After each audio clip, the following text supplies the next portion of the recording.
Good morning and welcome back to Madera Farms. It has been a while.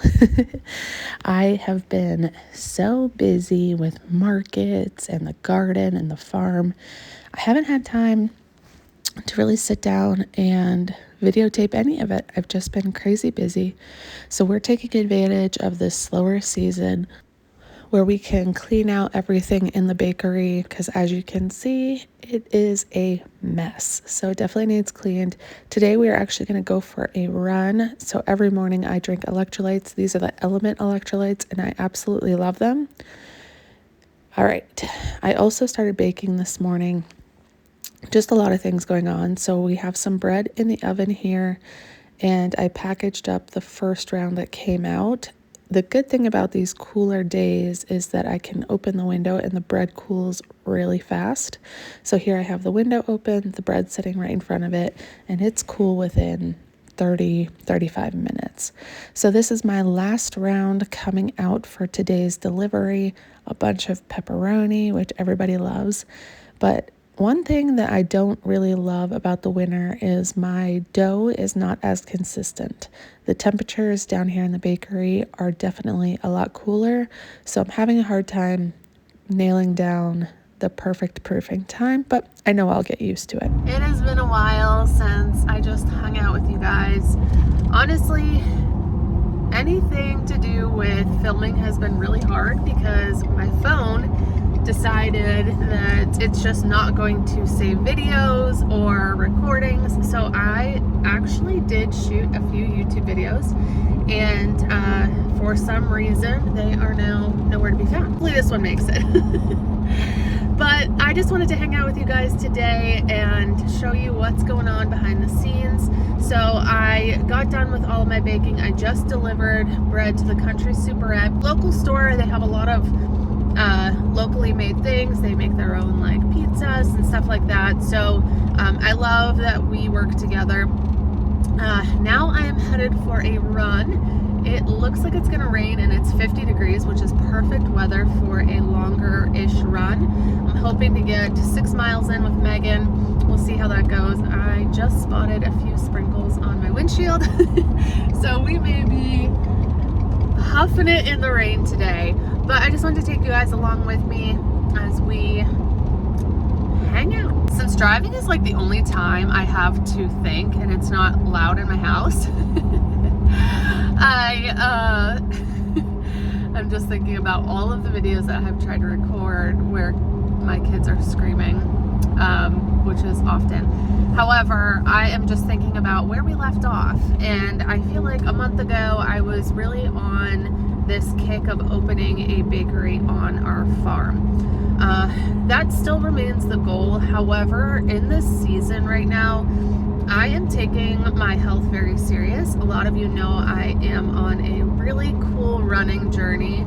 I have found so much inspiration and just discovery in running. I ran my first ultra marathon 2 weeks ago, and it's just something I want to explore a little bit more.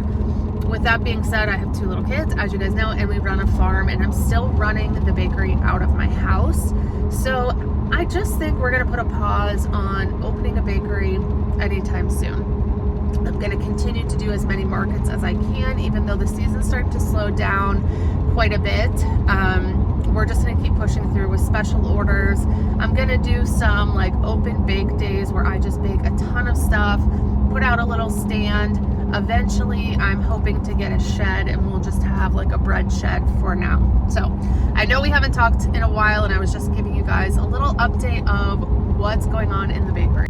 Well, I was going to video some of that run, however it was pouring, so my hair is one big knot. We did 5 miles. Megan started to feel sick, so I just kind of took off from her and just got done. Now the sun's coming out, of course. And I am headed to Chipotle to pick up some food because it's already 11:30 and Andrew's home from work today, so we're gonna have some Chipotle for lunch, which I'm excited for. I also stopped and got a coffee because I was frozen. It's 49 degrees and raining, so I was like chilled to the bone. I needed something to warm me up. A little extra caffeine never hurts, right? So now I'm headed to pick that up, and then we will feed the starter and wait for that to rise so that we can mix dough tonight. I'm just videotaping these beautiful trees. So pretty.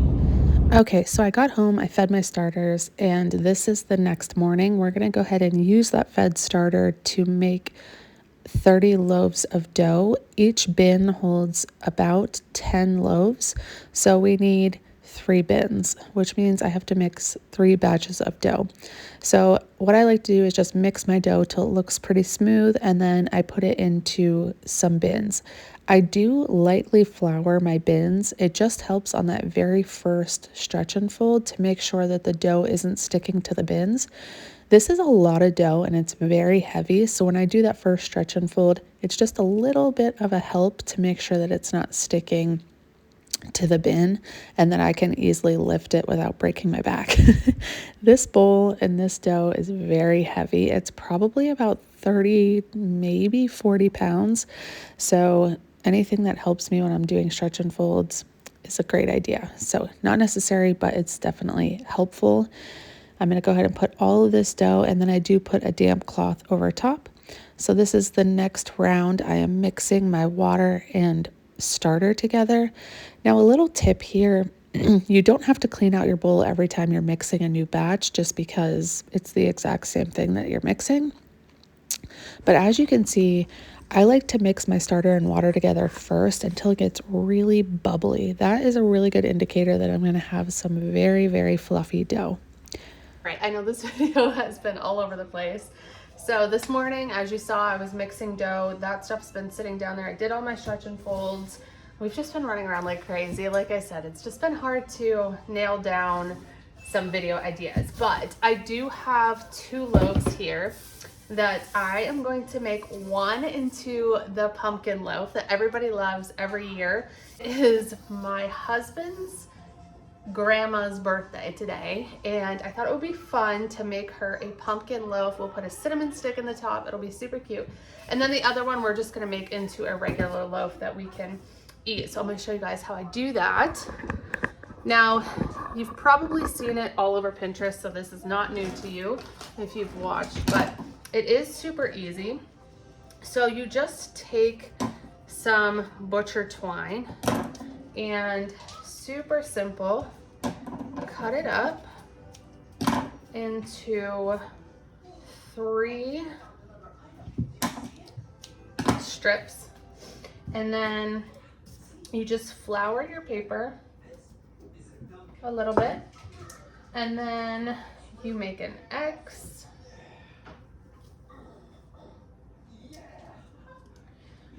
and put one more here, kind of spread them out a little bit. So super simple. And then you're just gonna take your loaf. It usually works better if you have a bowl. I'm gonna shape it up a little bit. And this I'm just tossing it around in my hand, making it a little bit more round. You're gonna put, just like you normally would, you're gonna put your bad side down. So you have this here. And I like to just flour it a little bit beforehand, so it looks really nice. And then you're just gonna take your strings and you're gonna tie them across, and you're gonna pull it a little snug. Now this is gonna depend on your loaf. So these loaves are gonna bulk up really well, so I don't need the strings to be super tight. If your loaf is a little maybe overproofed, you might want to pull your strings a little tighter just to make sure that it's gonna bake up and make those sections. So I'm just doing this, and you just pull it just enough so it pulls in the ends. Okay, so you have all of your little circles right here, or all of your strings right here. You really don't need those anymore, so you can just cut them off. because once this bakes, you're gonna just cut these. And then you can make your designs. So I typically do something fairly simple. Right in here. That's okay. And that's gonna be so cute. All right, and then over here, we're just doing a plain loaf. It's empty. So you can see these are on the verge. And we're just gonna make this really pretty, huh? We'll make this one really, really pretty for Gigi. I do it. Well, it's very sharp.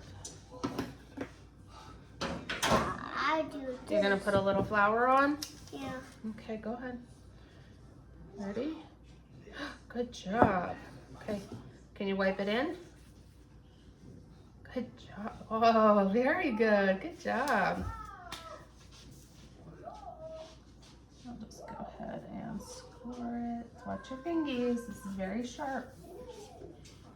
What? Hey, Okay, don't touch it, please. Hey, little guy. Hey, little guy. Watch your fingers. Hey, little guy. Hey, little guy. Hey, little guy. Now this is just going to be a beautiful loaf of sourdough, huh? All right, let's get these in the oven. It turned out so cute. It did not expand as much as I thought, but good enough to make a pumpkin.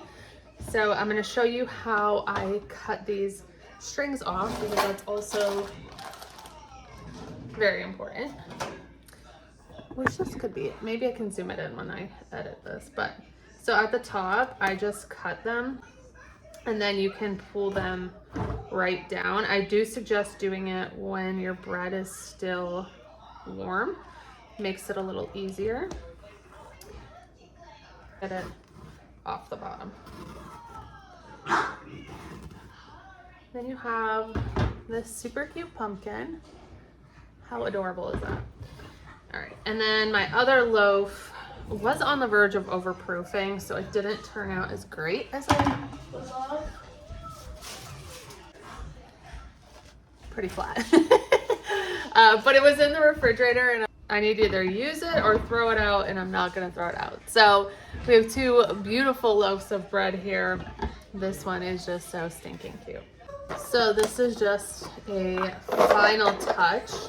You can get cinnamon sticks, even though it's not a cinnamon loaf, and just stick it right in the top. Make it look like a little pumpkin. Super cute. All right, guys, it is the end of the week. So it is a Thursday evening.